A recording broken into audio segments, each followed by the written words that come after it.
Ever since I was a young child, I've dreamed of being a community banker. I know that most kids grow up wanting to be professional football players or policemen or doctors, but I always wanted to be a banker. And the reason is that as growing up as a kid, I grew up in a home with a single mother. Father was never around, and my mother was permanently disabled. So as a kid, growing up, we lived in Section 8 housing and were the recipients of government transfer payments like Social Security disability and food stamps. And even though as a kid, I wasn't aware of those circumstances, you were able to pick up on the fact that there were subtle differences between the life I lived and the life that other kids that I went to school with lived. You just knew that it was different. And really, what drove the message home to me, what really inspired me to want to pursue a career in banking, was watching the interactions that my mom had with our local community bank.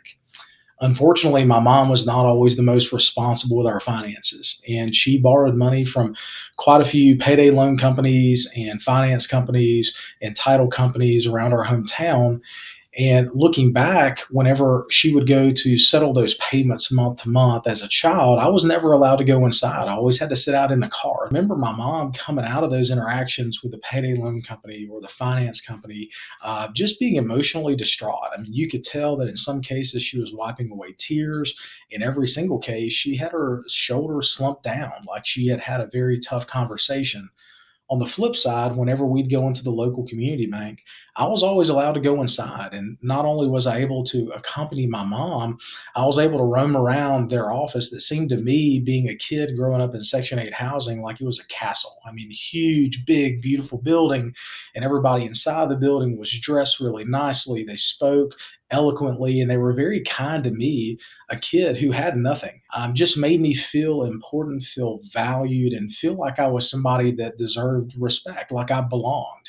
And that always left a very special memory in my heart. So when I got a little older, about 16 years old, it was necessary for me to get a job to help pay the bills in the house, to help pay the electric bill and help pay the telephone bill and help pay just for routine household expenses. And so, of course, in order to be able to get back and forth from our house to school to work, I needed to have a vehicle.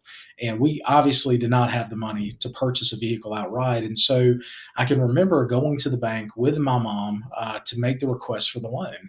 And while my mom's credit probably did not check all the boxes, it probably didn't necessarily pass muster, the bank president actually took time to visit with my mom and me to understand and hear us out as to why we were wanting to borrow $1,000 to buy me a car.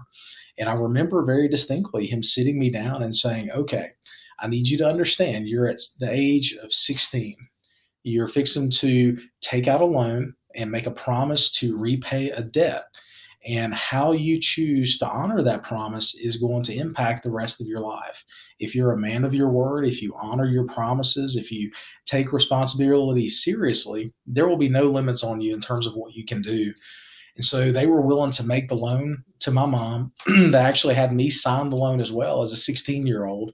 Of course, now I realize that was not enforceable. I was a minor, but they did that to invest in me and to instill in me a sense of pride, a sense of ownership, and a sense of commitment to that bank. And ultimately, the loan was paid back in full.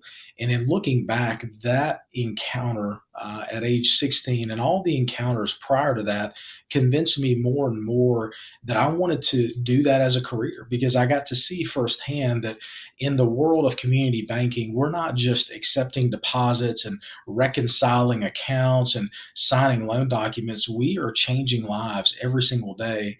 And I speak to that as someone who's had their life and their family tree fundamentally altered by a community banker who is willing to make an investment in me.